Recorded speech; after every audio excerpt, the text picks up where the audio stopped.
We're going to dive a little bit more into the joint probability table stuff, but take it in a little bit of a different direction. Instead of last week where you just kind of had a joint probability table, you could kind of reason off of it, make decisions off of it. This week we're going to start kind of making data for a that relates multiple variables. Kind of like how on the probability table for the homework you had well structures and porosities.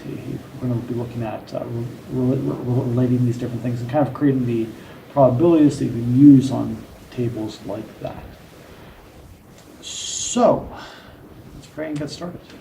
In the name of the Father, and the Son, and the Holy Spirit. Amen.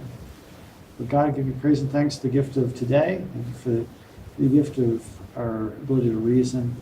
Ask for the grace to use it as you will, and all the challenges that you give us, and all you bring us through. Through Christ the Lord. Amen. All right. So the example that I'm kind of looking at is based on this data. This is what you're seeing there is a whole bunch of different rock, a whole bunch of different samples of shale. Each one has a certain porosity that they found with using mercury, and then they crushed the rocks and estimated their methane carrying capacity, so the dry sorbed gas capacity in terms of cc's of gas per gram of rock. All right. So what would be nice is if we could kind of start relating these two different parameters and start to make a table like we had last time. So what we're going to do is we're going to leverage the some of the probability distributions that we've talked about, and around the end of the class we're going to start into something called Monte Carlo analysis, and being able to actually use these probability distributions to start generating scenarios of what actually could be. So let's start off with this data. If we wanted to model this, we have a couple of options. One of them is to say, well, a Gaussian distribution or a normal distribution works pretty well in a variety of cases, and it's easy to use, and it provides a nice little intro to probability. So we're going to start off with that. So just as a refresher, this is kind of what a normal distribution looks like. Center is at your average. So for this data, if I took the average, say, of the porosity, and I take the average of the dry sorbed gas capacity, I'd get something like this. So average porosity is something like 3.004%, and the average, what's going to be comparable for this gas capacity, is about 2.02 cc's per gram.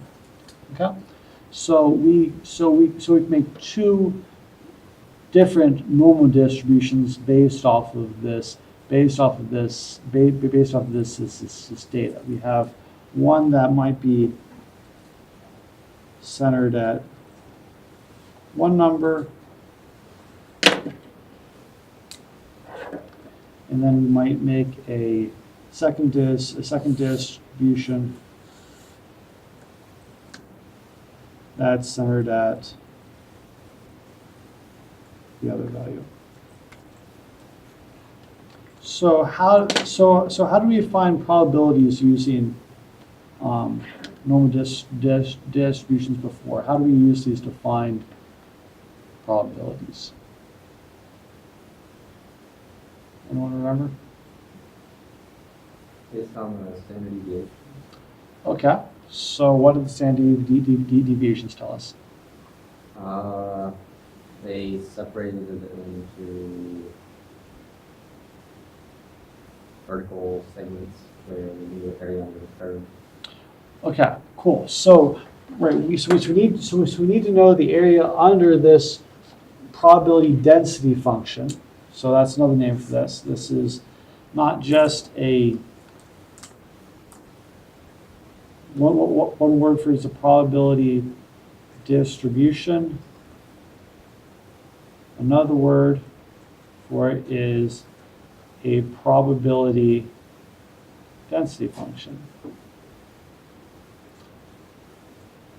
Because it's not, the y-axis is not probability, the y-axis is probability density. So in order to find probability, we need to integrate. Or if we don't want to integrate, or it's annoying because this thing's so large, one thing that we can do is say, hey, Gaussian distributions are super well known. Someone's actually already done the work for us in this case. So what this table is, this is up on Canvas. This is the area underneath of the normal distribution based on z-score. So say that I have a z-score of, say, negative 3.44, okay?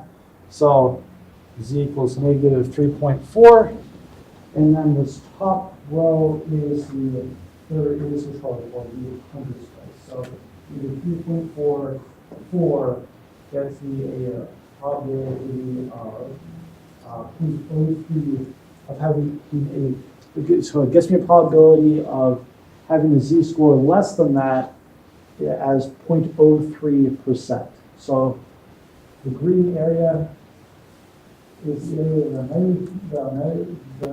that measuring 0.03% of the area of this entire distribution is the left of z equals to 3.44.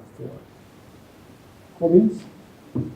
So if I wanted to know the probability of having a z-score less than, say, 0.13, what would that be?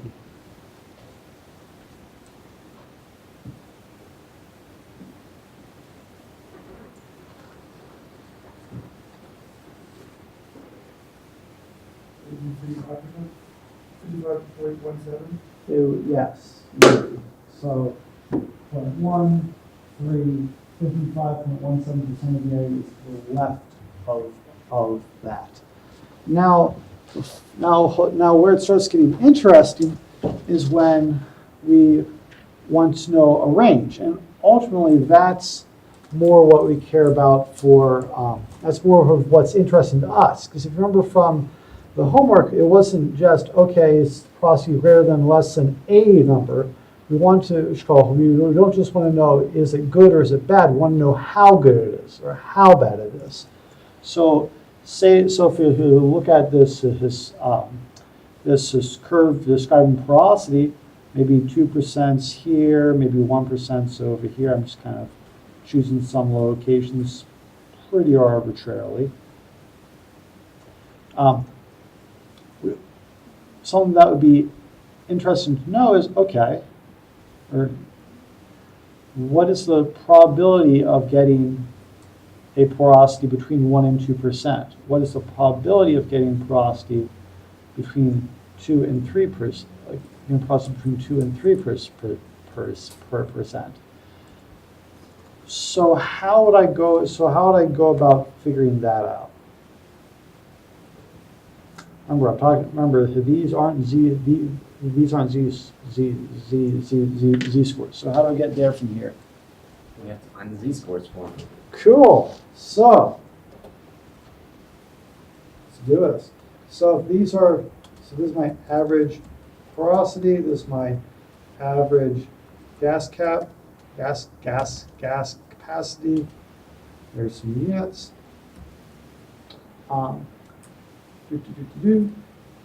My standard deviation porosity.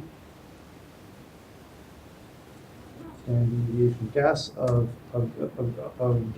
gas capacity. Units.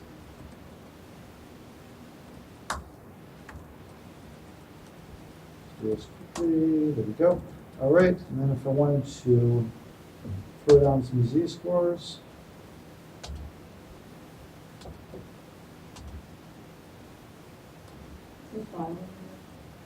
This file's not there, so.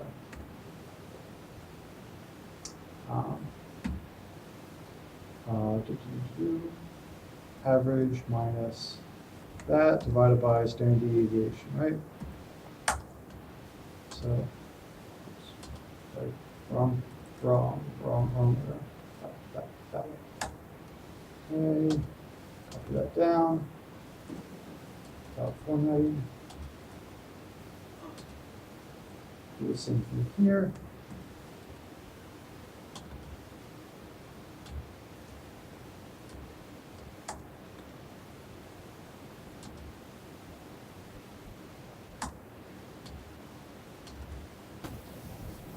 There's a bunch of, it's yelling at me a lot, but it'd be because there are some that don't have values associated with them. All right, so now we have a whole bunch of z. So now I have a whole bunch of z. So we have a whole bunch of z scores, and if I wanted to, I could say, I have like an input porosity. Make up a number, and I can figure out what the z-score of that porosity is, right? So that's so I can find a z-score for any point that I want that is on a normal distribution, that is in a normal distribution that describes one of these variables. Make sense?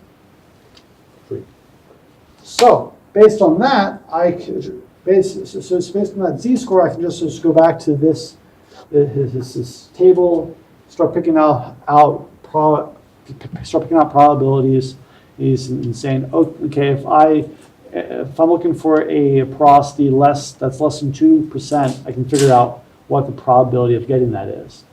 If I wanted to figure out what the probability of getting a porosity between 1 and 2%, I could do that as well by the same logic. And I think I said this before, but if all these values are just the probability of having having a z-score less than the z-score that you're using as an index, then I can also use this to find probabilities of having a z-score between two different points by just by subtracting areas. So if I know that, for example, the probability of having a z-score less than 0 is, well, what is it? What do you call it? Intuitively speaking, what would be the probability of having a z-score less than 0 on a normal distribution? 50%? 50%, right, because the z-score of 0 means you're at the average, which is at the center of the distribution. So it has to be 50-50. I wanted to find out what the probability was for having a z-score between 0 and -1. All that I'd have to do is find the probability of having a z-score less than -1. So say all this area. and subtract that from the area of having the z-score less than 0. So if you do if you do that, essentially just taking out this, and this is the area that you're left with, which is the area between z-scores of 0 and -1. So that by definition is the probability of getting a z-score between those 2 points.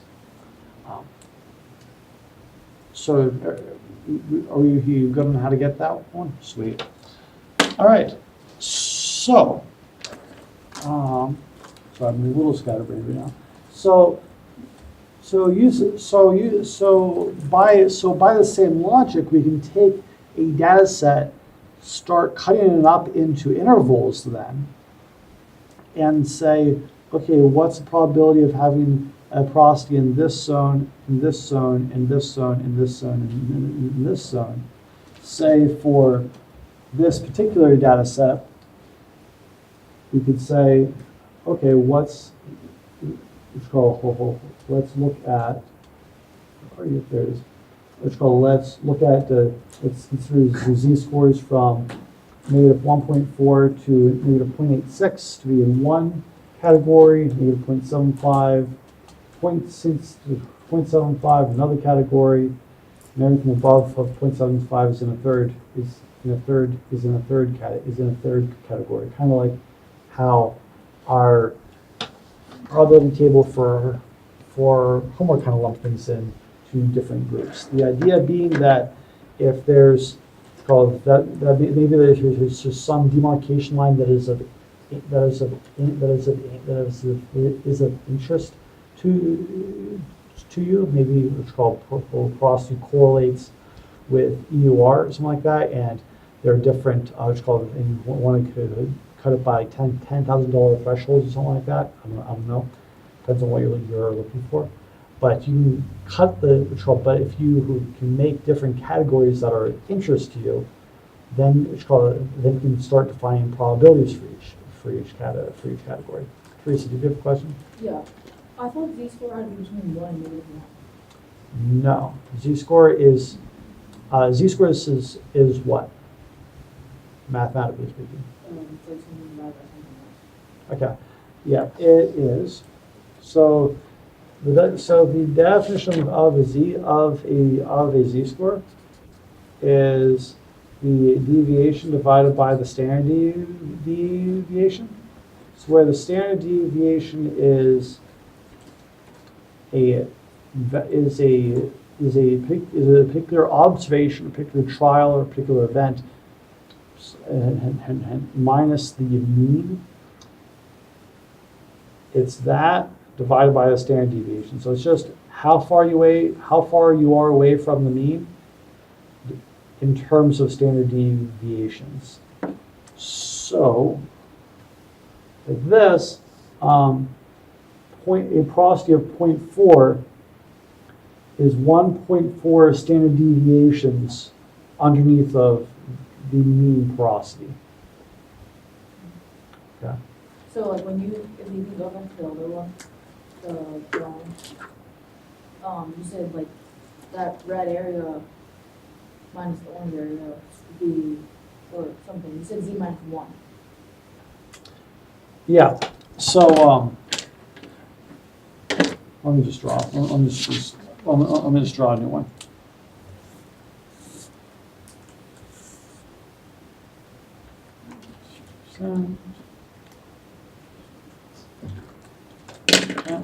So say that this starts at z equals -1. Okay. At the average, z must be 0, right? So I'm saying in order to get the probability of being between those two z scores, which would be this area, one way that you could do that is figure out what this area is from the table, and subtract that from this area. So wait, that would be z equals 0? Yeah, Okay. yeah. So when you subtract off the area to the left of the z equals -1, you're left with just what you want. All right. All right. Okay. So can use norm. So can norm. So blah, blah, blah. So we can use normal distributions to kind of find the probabilities of landing in these different buckets that we can create. And the criteria for those buckets can really be whatever we want. Like I'm saying, if you can correlate porosity with EUR, or say total reservoir volume or whatever, that could be one criteria. To be perfectly honest, the different colors here, I've just separated this data by into quartiles. So so you have the first quartile on the bottom, third quartile on the top, second quartile in the middle. That's all I did here, because it kind of gives you the different groups that are naturally occurring in the data. If you remember the Friedman-Diaconus rule from way back in the early days of September, in the ancient days of yore, where that kind of describes a bin size. That would be another way of kind of creating an arbitrary width that you can throw data, that you can throw width of a bin that you can throw data into. But really, you have pretty good freedom in terms of choosing how to cut this data up and form your joint probability table. But where's going with this? Right. So by grouping all these things and kind of saying, okay, we have porosity of such and such as such and such a z-score with such and such a soil gas capacity. You can now hey, it should be pretty straightforward to actually make that joint probability table. So are we cool with that part? All right. Sweet. All right. So that's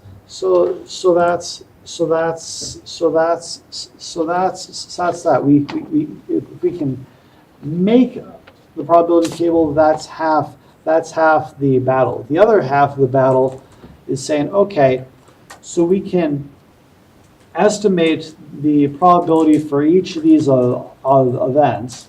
That's cool, but what if we have multiple things that all influence the same outcome? Like, say you have reservoir area, reservoir thickness, porosity, some other changes in lithology that you can quantify, saturation of oil, all these different things. And they all influence, say, how much oil or gas can be stored in a reservoir. How can we model the confluence of all these different factors? And the answer to that, usually, well, in many circles anyhow, is something called a Monte Carlo simulation, or Monte Carlo analysis.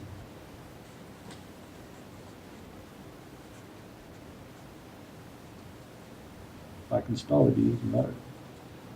Okay, so Monte Carlo analysis. Wow, we are not focused right now. There we go. Okay, not that that really helps with that Y in analysis. So, Monte Carlo analysis. So the idea is that you can model stochastic events. So stochastic is another way of saying events that that are not necessarily deterministic in nature, that there's some randomness to them. Something that you can't just plug into an equation and get an answer and have it be the same answer every time. There's some random stuff to it, either because we don't understand it, or that's just how the process is. So, Monte Carlo analysis used to model stochastic events, especially when you have a confluence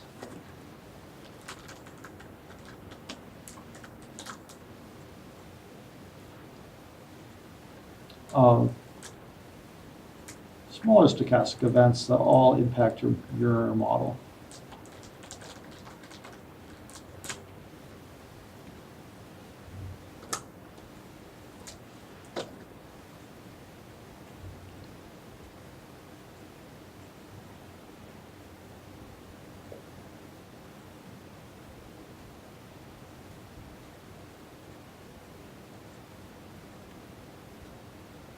I'm just saying that in more words.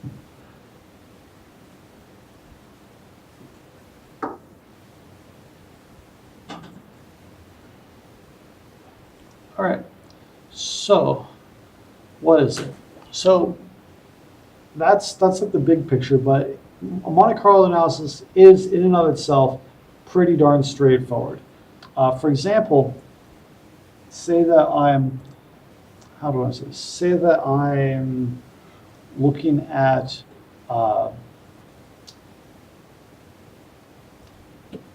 flow rate through a rock.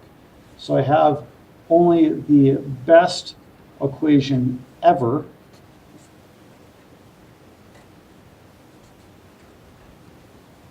also known as Darcy's law, but say that I don't, this is for a hypothetical sample.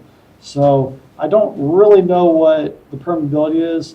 I don't necessarily know what the cross-sectional area is. There might be some temperature variations in my dynamic viscosity, but darn it, I know how far it has to travel, and I know what sort of pressure I'm going to throw at this, say. And what I want to know is how much flow am I going to get out. Now, the fact that I don't know those three terms is kind of a big deal. So how we have done it, at least in this class, is just say, well, hey, we can pick some average value for these and call it a day. However, that does not necessarily model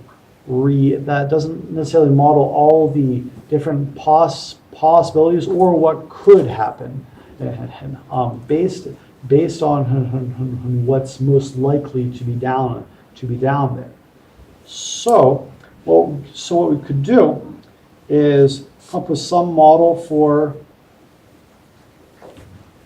the dynamic viscosity, what that's going to be, some for the cross-sectional area, some for the permeability. Come up with probability distributions that describe all of those, and then compute flow rate a whole ton of different times. Like computing flow rate 1,000 times in a Monte Carlo analysis for this would be a low amount of trials.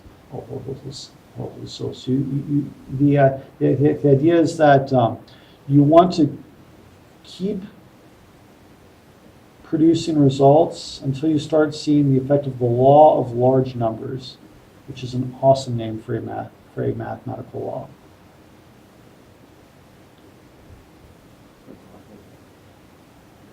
What? There we go. Yes.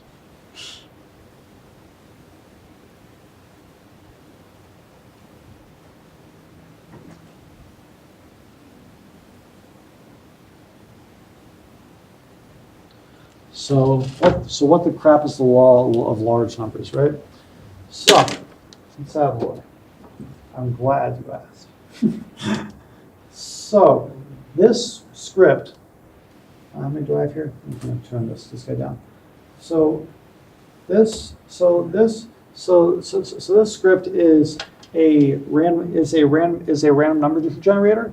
It just makes a whole bunch of random numbers and throws it down onto a plot. All right, so flow rates, it's flow rates on the x-axis, it's a histogram. So y-axis is just how many of each of those flow rates you got. Cool beans? So this is for 500 samples. Ah, there you go. And depending on how you bin them, they can look kind of wonky. That's why I like having the Friedman and Dakanis bins, because I think it's a little bit more fair to your data. But right now, this is kind of weird. And the reason why is because I'm using a uniform probability distribution. So in theory, at least I believe it.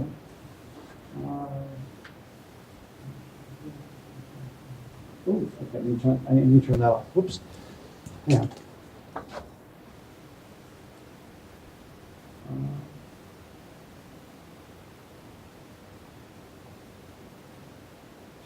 Sorry. This is what happens when Say again? We're learning how to use MuFab, which is going to be deleted. Yeah. Well, this is not bad. It's much better. Yeah. I have no idea how to use it.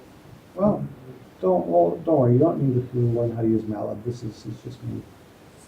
You don't need to know how to use EDA. What? That's awesome. Yeah. You just join our program and press me.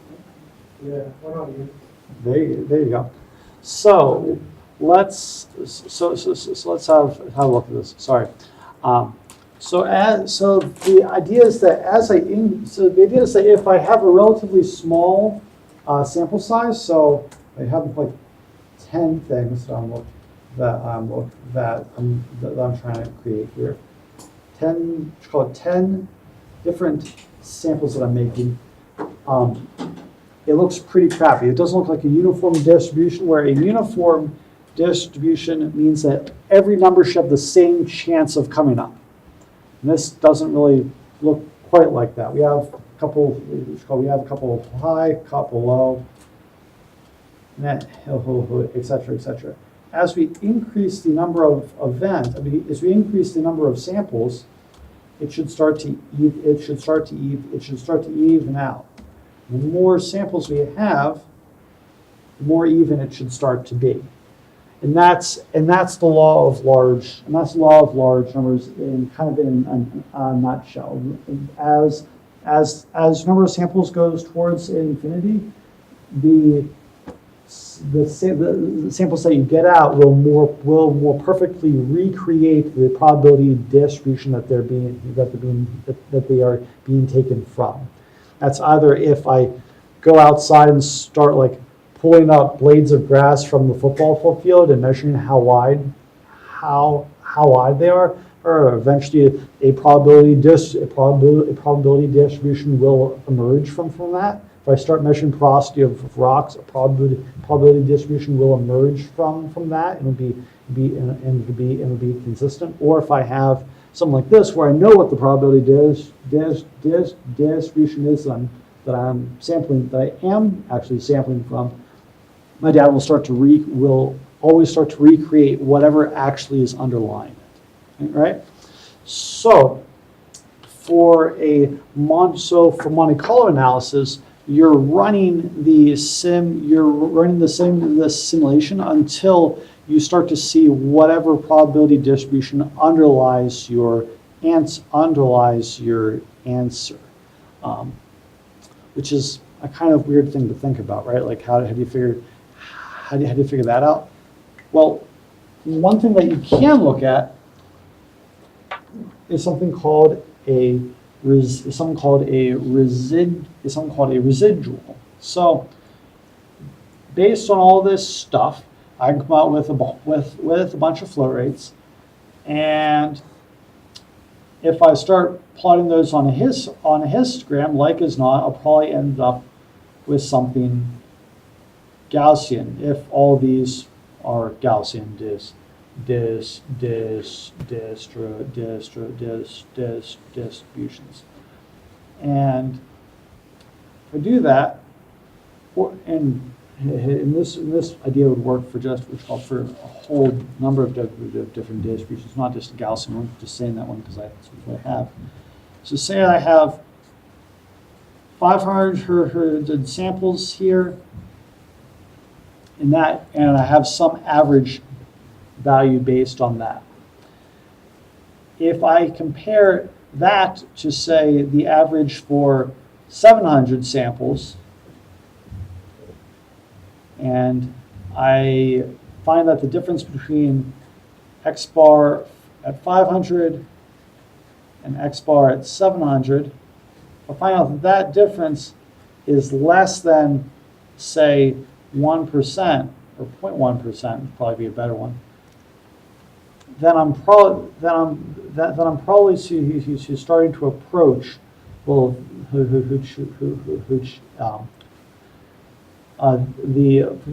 of the end of the law of large numbers. Another way of saying this is that you're approaching convergence. So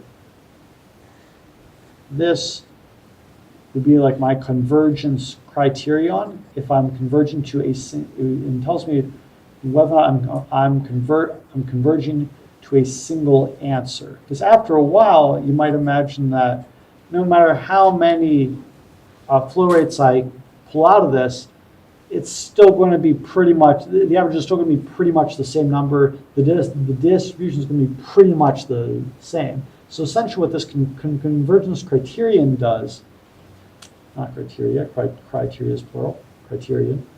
What this convergence criterion does is it gives me a means of saying it's good enough. This is the answer that we're actually going to. We can stop here. So this is one way of measuring when your Monte Carlo simulation is complete. All right. Any questions about this? No. Oh, do you have to use my hand? No, Yes. unless you're Ian, and then you can always do it by hand. So do we have to use like MATLAB? Nope. You know, We can do it in Excel. yeah, we'll talk about that in just a second. Okay. Some of that I ran out of space here to write. When you're doing this convergence criterion thing, and you compare it to, say, like a 1% change, it's a 1% change between those two numbers. So you're kind of like finding a percent error, if you will. That's what you're trying to find. All right, sweet. All right, so let's see what we got.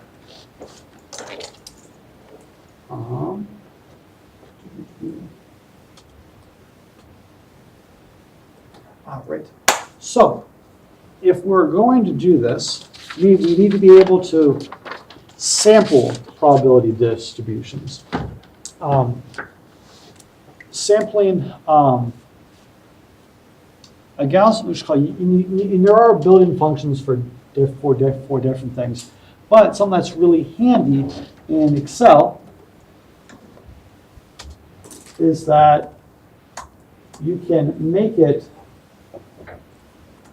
generate random numbers for you. So that cell right there, based on the rand command, every time that the sheet is recalculated, it'll generate a new number there. So if I say like, so if I put in a new formula, it'll reevaluate that cell. If I delete something, it'll reevaluate that cell. F9 is kind of the shortcut for recalculating the whole sheet. So it'll always recalculate it unless you copy whatever value is there and right click, paste values. Now that is just the number. Now that's the second one there is just a number. It's no longer being constantly recomputed. But this is one way of generating a uniformly distributed random number. However, our data is usually not uniformly distributed, which puts some issues here, right? Like that won't model everything. But what we can do is map things onto it. So like this data that I have here, I have it kind of divvied out into 3 different sections. So for porosity, I have porosity from 0.4% to 1.4.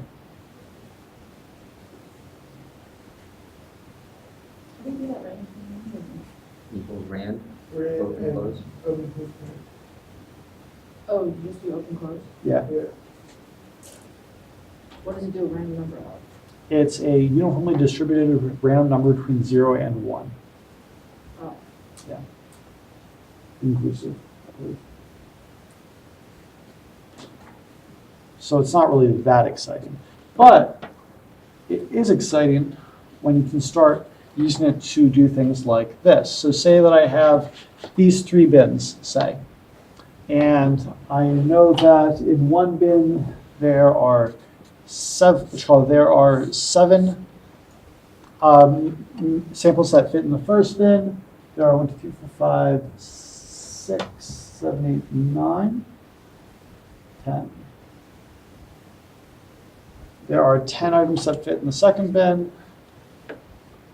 and there are 6 items that fit in the last bin. It's going to be a total of 23 items. So I can say, hey, look, I can figure out the probability of being in each bin. So if someone could give me a number for each of those.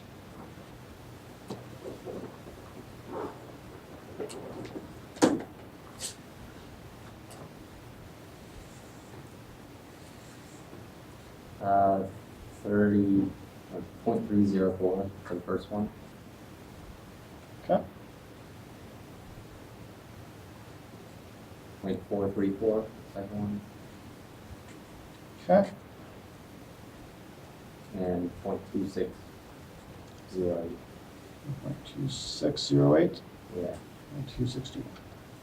Okay.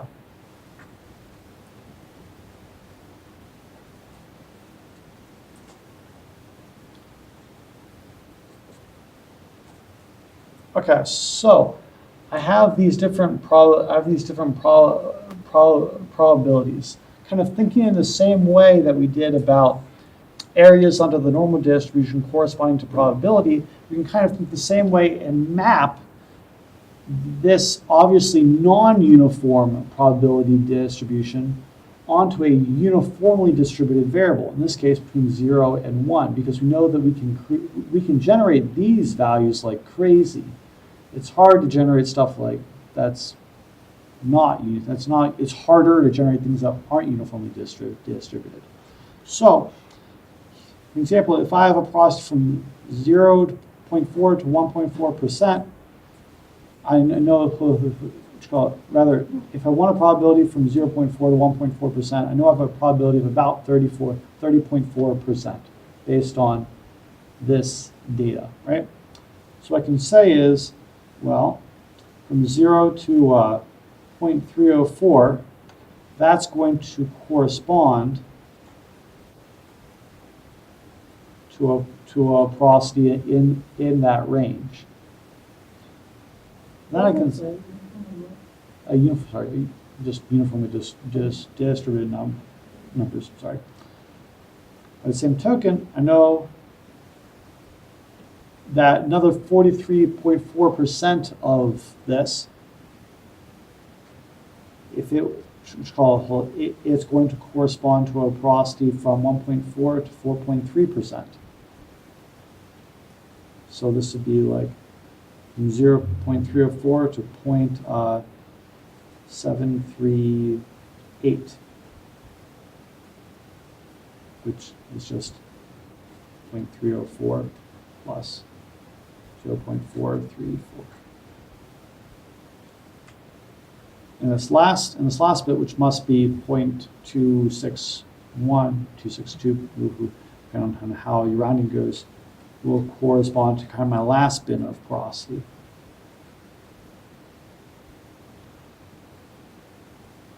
That would be, Yeah. So now I can generate a whole bunch of uniformly distributed random numbers. And I know that if they fall into certain ranges, like 0.304 or 0.738, 0.738 to 1, or whatever, each of those is going to correspond to a different porosity, to a different porosity bin. I can just describe this bin by an average or what have you. So this is a way of sampling these kind of empirically determined distributions with a uniformly distributed random number. If I wanted to code this into Excel, do something like this. So, let's go over here. So, say I have bunch random numbers. These are kind of my sampled porosities. This is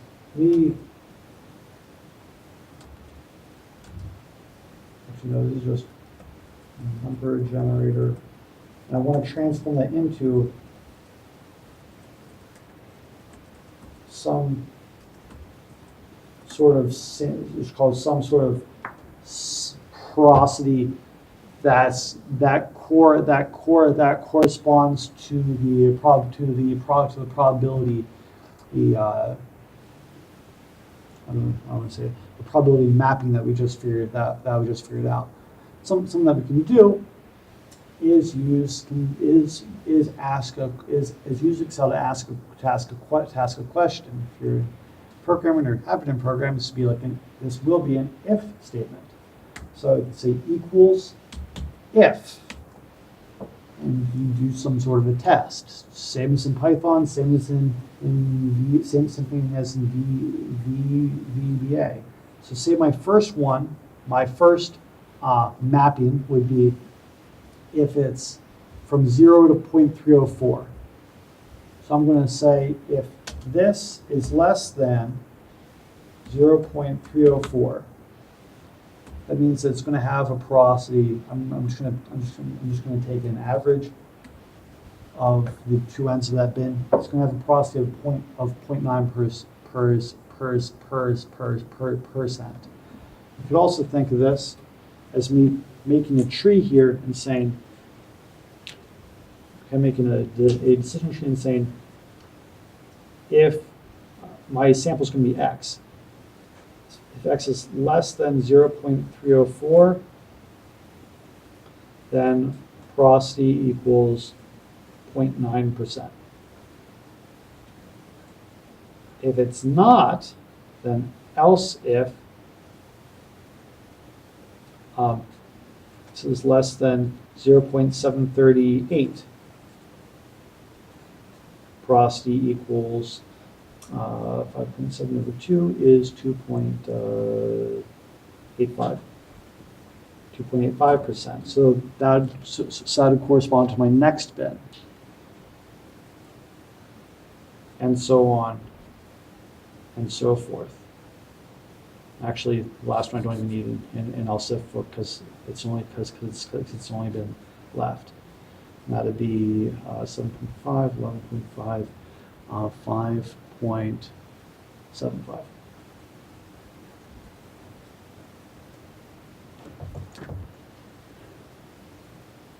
So if I do that in Excel,